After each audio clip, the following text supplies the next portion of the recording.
అవినీతి లేని సమాజం ఉండాలని రాజకీయంలోకి అడుగుపెట్టిన సామాజిక సేవా కార్యకర్త రామగుండం కాంగ్రెస్ పార్టీ కార్పొరేషన్ ప్రధాన కార్యదర్శి ఓదెల రాజమౌళితో మా ZB9 న్యూస్ ప్రతినిధి గంగారపు వెంకన్న ముఖాముఖి. ZB9 న్యూస్కు స్వాగతం.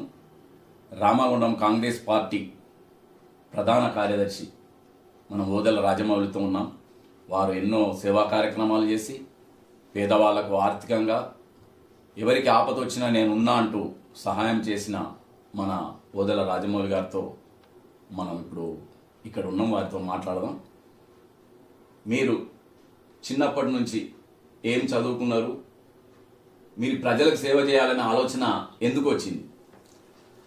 అన్న, నేను ఎలక్ట్రిషియన్ ITI వరకు చదువుకున్నా. నేను వృత్తి నాది బిజినెస్.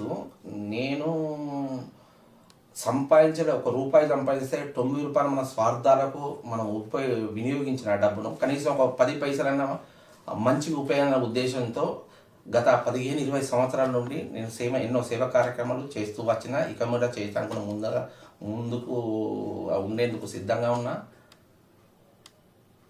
నలుగురు మంచి జరగాలని నా ఉద్దేశం అన్న.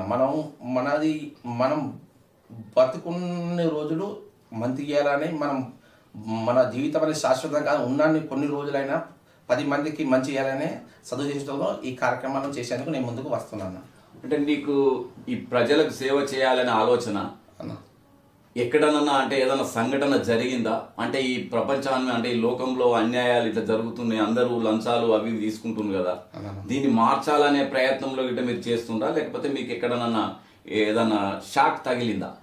అట్లా షాకు అంటే అన్న, ఈ మధ్యలో రాజకీయ నాయకులు అన్న కొందరు రాజకీయం అని ఒక అస్త్రం ధరించి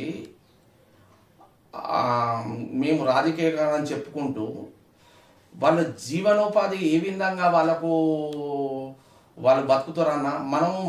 మనం బతకాలంటే మినిమం ఒక మధ్యతరగతి కుటుంబ సభ్యుడు బతకాలంటే మినిమం 10-15 వేల రూపాయలు కావాలన్న. వాళ్ళు ఏం పని చేసి బతుకుతారని మనం కొంచెమైనా ఆలోచించిన అవసరం ఉన్నది. ఎందుకంటే అన్న, మనం మధ్యతరగతి వాళ్ళు కానీ, బీదోళ్ళు కానీ, లేకపోతే ఉన్నోళ్ళు కానీ ఏదో ఒక పని చేసి బతుకుతేనే మన జీవనోపాధికి వస్తారన్న. ఈ రాజకీయాన్ని ముసుగు చేసుకొని, కద్దరు చెట్టు వేసుకొని, ఈ రోడ్ల మీద షోపు డబ్బు చేసేటోళ్ళు వీళ్ళు ఏం పని చేస్తారు? మరి పొద్దున్న దాకా ఏమైనా రాజకీయం చేసి తెల్లని దాకా ఏమైనా తట్ట పని పోతారా? ఇది ప్రజలు కొంచెం ఆలోచించిన అవసరం ఉన్నది. ఎందుకంటే ఇటువంటి అవినీతి పరంగా మనం గెలుచుకుంటే పోతే వాళ్ళకి ఎదురనే ఉండదు. నేను రాజకీయాల్లో ఎందుకు రావాలనుకుంటున్నానంటే, వాళ్ళ సొంటలకు నా సొంటి అంతో ఇంతో నీతిపరుడు ముందుకు రాకపోతే, వాళ్ళకి అడ్డు కూడా లేకుండా పోతే, వాళ్ళ అవినీతికైనా అడ్డు లేకుండా పోతే, మంచి అనే ప్రజల్లో కూడా ఎంతో కొంత మిలున్న ఆశయంతో, మంచికి ఓటేస్తారని నాకు ఆశయంతో నేను ప్రజల్లో ఉండి ప్రజల కోసం సేవ చేసిన వాడిగా, ప్రజలతో మెప్పు పొందిన వాడిగా రాజకీయాల్లో పోటీ చేసి అత్యధిక మెడితాల్తో గెలవాలన్న ఆశయంతో ముందుకు వస్తున్న. ప్రజలు తప్పకుండా నన్ను దీవిస్తారు, తప్పకుండా నా మంచితనం అర్థం చేసుకుంటారు, మంచికి పట్టం కడతారు. ప్రజలు మంచిని ఎప్పుడు అవాయిడ్ చేయరు. ఎందుకంటే వీళ్ళు ఏమనుకుంటారంటే, మేము ఓటుకు 5,000 ఇచ్చి 6,000 ఇచ్చి మేము తెల్లవారికి మార్చేస్తామంటారు. ప్రజలు ఎవరి దగ్గర డబ్బులు తీసుకున్నా ఓటేసేటప్పుడు ప్రతి విషయం ఈ రోజులలో ఎవ్వరు అంత అమాయకులు లేదు. సోషల్ మీడియా అనేది పబ్లిసిటీ అంతో ఇంత ఫోకస్ అయింది, ప్రజలలో చైతన్యం వచ్చింది. ఈ చైతన్యంతో ప్రజల ఈ రాజకీయ నాయకులు డబ్బులు తీసుకున్నా కానీ ఓటేసేటప్పుడు ఒక్క నిమిషం ఆలోచించి, నేను ఓటేసేటోనికి ఈరోజు ఓటేస్తానా, రేపు నేను పని ఇప్పుడు నాకు 5,000-6,000 ఇచ్చి ఓటేయమంటాను. రేపు ఏదైనా ఆయన ఇంటికి పని పడబోతే మన 5 వరకు రేపు 5-6 వేలకు రేపు 50-60 ఇవ్వంటాడా? మరి ఈయన దేనికోసం ఇంత ఖర్చు పెట్టి గెలవాలంటారు? రేపు సమాజానికి ఏమో మెసేజ్ ఇద్దాని అనుకుంటాడు అని ప్రజలు అర్థం చేసుకునే అవసరం ఉన్నది. ప్రజలు దీన్ని గ్రహించవలసిన అవసరం ఉన్నది. ఇటువంటి అవినీతి పరులు ఉన్నందుకు ఈ సమాజాన్ని మనం మార్చలేము. మంచి నీతి పరులు నేను ఒక్కడనే కాదు, వాళ్ళ ఎక్కడ మంచి నీతి పరులు మంచి చేశారని ఆశ ఉన్న ప్రతి ఒక్కరిని గెలిపించుకుంటే నా సొంతడు ఓడిపోతే మంచి ఆలోచన ఉండడం, మంచి చేద్దామన్నాడు ఎవడో రాజకీయాలు రాడు. ఎందుకంటే ఇక మంచి వాళ్ళకి ప్రజలు ఎవడో ఓట్లేయర్రా బాయ్, వాళ్ళ దగ్గర లొంగడే ఓట్లేస్తారని ప్రజలు ఎవరు ముందు రారు. ఎందుకంటే మంచి చేసేటోనికి సేవ చేయాలన్న గుణం ఉన్నోనికి మీ మంచి మనసుతో ఓట్లేసి మీరు అత్యంత మీద ఓర్చుకుంటే నేను ఒకటి కాదు ఇంకా వందల మంది మంచోళ్ళు సేవ చేయాలని ముందుకు వస్తారు. ప్రజలు అన్ని గ్రహిస్తారు, మంచివాడు చెడ్డోడు అన్ని గ్రహిస్తాడు. అది ఇప్పుడు వచ్చే కార్పొరేషన్లో తప్పకుండా ఓటుతో సమాధానం చెప్తారని నా సొంత మంచి నీతి పరునికి అవకాశం ఇచ్చి నన్ను భారీ మేరతో గెలిపిస్తారని నాకు నమ్మకం ఉంది. ఇప్పుడు రాజకీయంలోకి మీరు ఎన్ని సంవత్సరాల నుంచి పనిచేస్తున్నారు ఈ రాజకీయంలో? నేను గత 15-16 సంవత్సరం రాజకీయాల్లో ఉన్నాను. ఈ రోజు వరకు నేను దాదాపు ఒక ఇద్దరు ముగ్గురు దగ్గర రాజకీయం దగ్గర పనిచేసిన.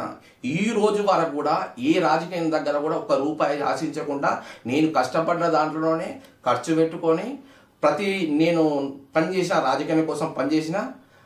నేను ఎవరి దగ్గర ఈ రోజు వరకు వనింపు కూడా ఆశించలే అన్న. ఆ మంచితనం, ఆ న్యాయ నీతి అది నాకు తప్పకుండా పనిచేస్తుందని నమ్మకం ఉందన్న. మీకు కాంగ్రెస్ పార్టీ టికెట్ ఇస్తుందని అనుకుంటున్నారా ఇప్పుడు వచ్చే కార్పొరేషన్ ఎలక్షన్లో? నాకు మా ఎమ్మెల్యే గౌరవనీయులైన రాజ్ ఠాకూర్ మక్కన్ సింగ్ గారి మీద పూర్తి విశ్వాసం ఉందన్న. ఎందుకంటే ఆయన కష్టపడ్డ కార్యకర్తను గుర్తిస్తాడు. నేను ఆయన కోసం ఏమి ఆశించుకుంటా నీతిగా నిజాయితీగా పనిచేసిన వాడిని. ఆ నీతి నిజాయితీ నా కష్టాన్ని తప్పకుండా గుర్తించాలని నాకు పూర్తి విశ్వాసం ఉన్నది. ఎందుకంటే నేను ఇదివరకు ఒకటి సోషల్ మీడియాలో ఆయన ఒక వార్త నేను చూసిన అన్న ఈ మధ్యన. నా కోసం కష్టపడ్డోళ్ళు ఎక్కువ ఎన్నుకుంటారు. నా కోసం నన్ను వెన్నుపోటు ఓడిచినోడు, నన్ను ఓడించాలని చూసినోడు ముందు దండలు పట్టుకొని ముందు శాలలో పట్టుకుంటున్నానని ఆయన ఒక సోషల్ మీడియా చెప్పిండన్న. అది ఏందన్న అంటే ఎంత మంచి మనస్తత్వం ఉంటే ఆ విషయాన్ని ఆయన చెప్పగలుగుతారన్న. అటువంటి మంచి మనస్తత్వం ఉన్న వ్యక్తి నాకు అన్యాయం చేయడానికి నాకు పూర్తి విశ్వాసం ఉన్నది. ఆయనకు నాకు తప్పకుండా టికెట్ ఇస్తాడు. టికెట్ ఇచ్చి నన్ను భారీ మేరకు నేను గెలిచేందుకు పూర్తి సహాయ సహకారం అందిస్తానని నాకు పూర్తి విశ్వాసం ఉందన్న.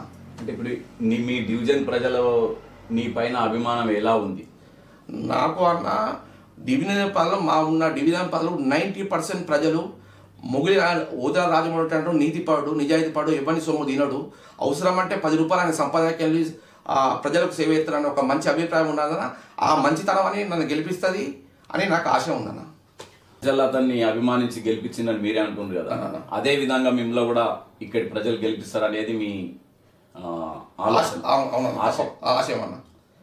అంటే ప్రజలకు మీరు ఏం సందేశం ఇవ్వాలనుకుంటున్నారు? ప్రజలకు నేను ఒక్కటే చెప్తున్నాను. ప్రజలకు దయచేసి నేను చెప్పేది తప్పుగా అనుకోకండి. వీళ్ళిచ్చే 1000, 2000, 3000 ఆశపడకండి. ఎందుకంటే వీళ్ళు మనకు పాల మంచుకోలు జ్వరం వచ్చేది ఒక ఎండి హాస్పిటల్ ఒక మంచి హాస్పిటల్లో పోతే మన బ్లడ్ టెస్ట్ కానీ డాక్టర్ ఫీజు అని గోళీలు తీసుకుంటే ఈరోజు ఒక 3-4 రూపాయలు ఖర్చు అవుతున్నాయి.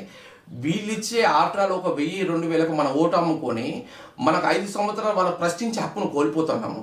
దయచేసి ఈ ఓట్లు అమ్ముకున్న విధానాన్ని స్వస్తి చెప్పండి. ఎందుకంటే వీళ్ళు ఏమనుకుంటారు, మేము రాజకీయ నాయకులం అంటూ వస్త్రం ధరించి ప్రజలకు నోట్లు పడేసి ఓట్లను కొనుక్కుందామనే దురుద్దేశంతో వీళ్ళు ముందుకెళ్తున్నారన్న. అది మనం గ్రహించవలసిన అవసరం ఉందన్న. ఈ దురుద్దేశపర ఆటోమేటిక్ అవినీతి పనులకు మనం అంతిమ గీతం పాడాలి. మంచి మనస్తత్వంలో నీతి నిజాయితీ పనులకు మనం అమూల్యమైన ఓటు వేసి గెలిపించుకోవాలని నా ఉద్దేశం అన్న.